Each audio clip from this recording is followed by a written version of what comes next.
Hello नमस्कार दोस्तों, कैसे हैं सभी। उम्मीद करता हूँ सभी अच्छे होंगे। तो आज हम श्रवण कौशल के सेकंड पार्ट को देखेंगे। तो हमने श्रवण कौशल के फर्स्ट पार्ट में श्रवण के अर्थ को समझा, महत्व को देखा, श्रवण कौशल के उद्देश्यों को देखा था, एक अच्छे श्रोता के क्या क्या गुण होते हैं उसके बारे में चर्चा करी थी और कुछ वीडियो को देखा था। तो इस वीडियो में हम देखेंगे कि श्रवण कौशल का विकास विधियों के अलावा किन किन उपकरणों के द्वारा भी किया जा सकता है और श्रवण दोष के निदान और उपचार के बारे में भी समझेंगे। तो दोस्तों, वीडियो शुरू करने से पहले आप सभी से यही गुजारिश करना चाहूँगा कि अगर आपने अभी तक हमारे YouTube चैनल को सब्सक्राइब नहीं किया तो चैनल को कर लीजिए सब्सक्राइब और वीडियो कर दीजिए लाइक और वीडियो को अपने दोस्तों में ज़्यादा से ज़्यादा करिए शेयर। तो चलिए तो वीडियो शुरू करते हैं। तो सबसे पहले समझेंगे श्रवण योग्यता का विकास किस प्रकार किया जा सकता है, विधियों के अलावा किन किन उपकरणों के द्वारा भी श्रवण योग्यता का विकास किया जा सकता है। जैसा कि हमने अपनी फर्स्ट वीडियो में देखा था कि शिक्षक विद्यार्थियों के श्रवण कौशल को विकसित करने के लिए अनेक विधियों का प्रयोग करता है, लेकिन इस वीडियो में हम देखेंगे कि विधियों के अलावा किन किन उपकरणों के द्वारा भी बालक में श्रवण कौशल का विकास किया जा सकता है। तो सबसे पहला उपकरण जिसकी हम बात करेंगे वो है रेडियो। रेडियो श्रवण कौशल के विकास के लिए बहुत ही महत्वपूर्ण साधन है, क्योंकि रेडियो सुनते वक्त हमारा पूरा ध्यान रेडियो प्रसारण की तरफ होता है और रेडियो कार्यक्रम सुनते समय हमारे केवल कान और मस्तिष्क ही सक्रिय रहते हैं। और वैसे भी आकाशवाणी के विभिन्न केंद्रों से कई प्रकार के कार्यक्रम, भाषण, वाद विवाद, नाटक, समाचार आदि प्रसारित होते रहते हैं, जिनमें से कई कार्यक्रम विद्यार्थियों के लिए भी होते हैं और आकाशवाणी से कभी कभी भाषा सिखाने के लिए कार्यक्रम भी प्रसारित होते हैं जो बच्चों के लिए बहुत ही ज़्यादा उपयोगी साबित होते हैं।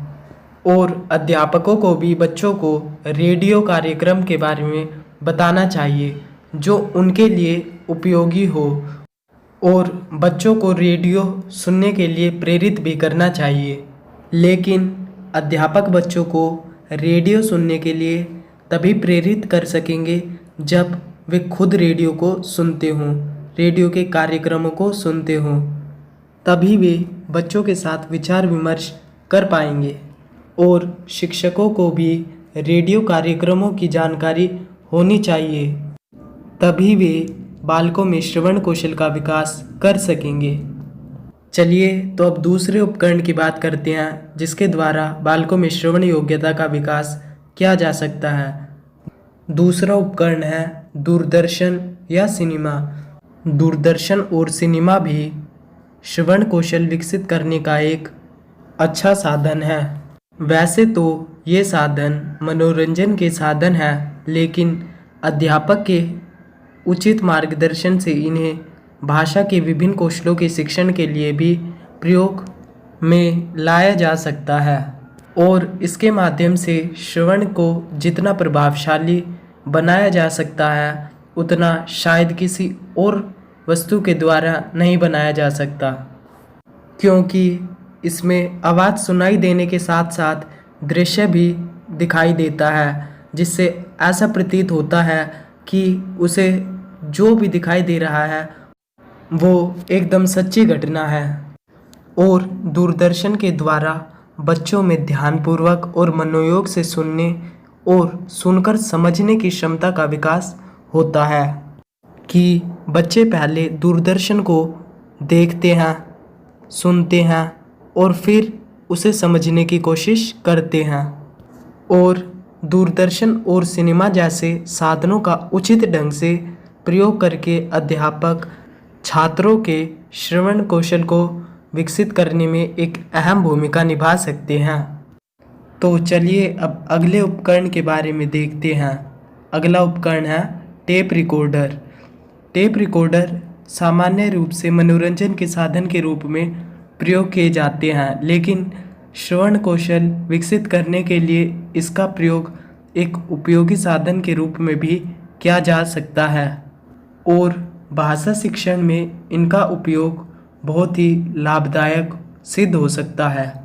इन साधनों के उपयोग में छात्रों को केवल कानों का उपयोग करना पड़ता है। टेप रिकॉर्डर के द्वारा छात्रों को गीत, कविता, कहानी आदि सुनाकर श्रवण कौशल का विकास किया जा सकता है। इन उपकरणों की सहायता से शुद्ध उच्चारण, अभिव्यक्ति की विभिन्न शैलियों और साहित्य के प्रति रुचि उत्पन्न की जा सकती है और भाषण और उपदेशों के रिकॉर्ड सुनाकर छात्रों के श्रवण कौशल के विकास के साथ साथ नैतिक विकास भी प्रदान किया जा सकता है। तो ये थे श्रवण योग्यता का विकास करने के लिए कुछ महत्वपूर्ण उपकरण। तो चलिए अब श्रवण दोष के निदान और उपचार के बारे में भी देखते हैं। मतलब किन कारणों के कारण बालकों को सुनने में समस्याएं होती है और किस प्रकार से उन समस्याओं का समाधान किया जा सकता है। छात्र ध्यानपूर्वक व मनोयोग से बातों को सुनकर उसका अर्थ ग्रहण करे, यही श्रवण कौशल का उद्देश्य होता है। लेकिन कई बार छात्र ध्यानपूर्वक नहीं सुनते। इसके बहुत से कारण हो सकते हैं, जैसे कि सबसे पहला कारण शारीरिक कारण। छात्रों के ध्यान से या ठीक प्रकार से ना सुन पाने का शारीरिक कारण हो सकता है। किसी छात्र के कान में खराबी हो सकती है जिसके कारण उसे सुनने में समस्याएं होती हो, या कोई वक्ता धीमी आवाज़ में बोले तो वह उस बात को ना सुन पाता हो। और इस दोष के निवारण के लिए यदि छात्र में कोई शारीरिक दोष हो तो उसकी जानकारी उसके माता पिता को दी जानी चाहिए, जिससे वे उसका उचित समय पर उपचार करा सके।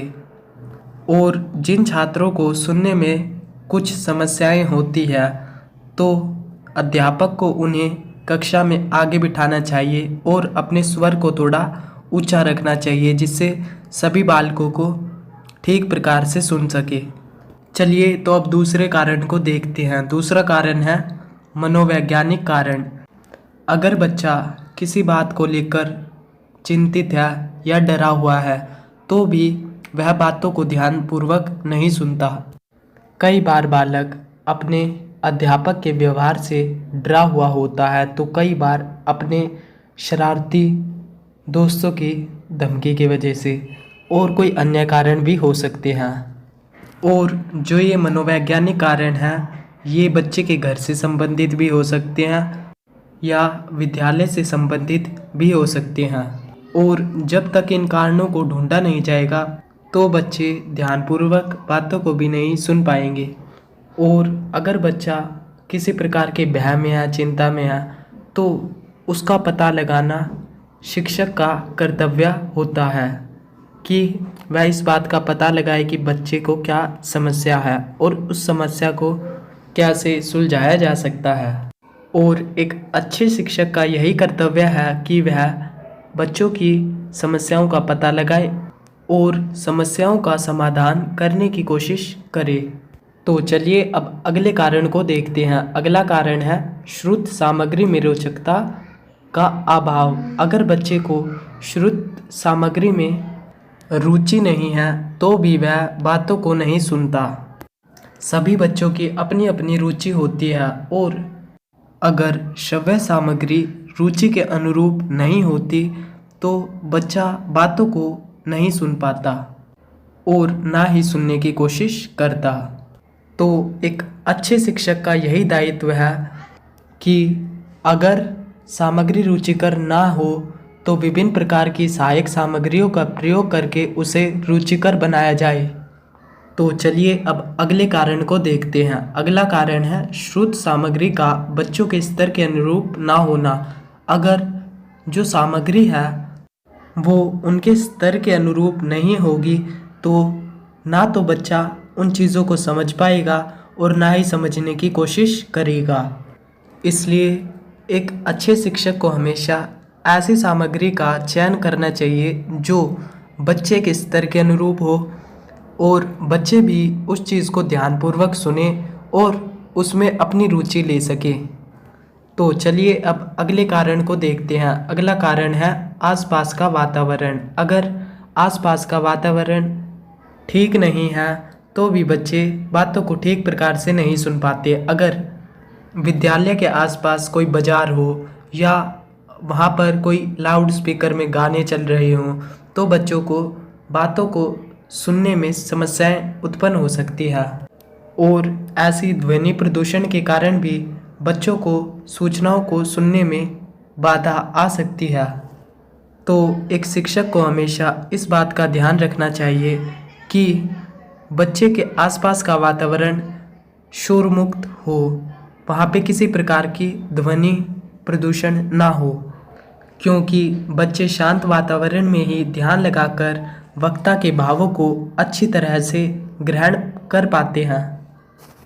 तो दोस्तों ये था श्रवण कौशल का सेकंड पार्ट। इसमें हमने श्रवण योग्यता का विकास किस प्रकार उपकरणों द्वारा किया जा सकता है इसके बारे में चर्चा की और श्रवण दोष निदान और उसके उपचार के बारे में देखा।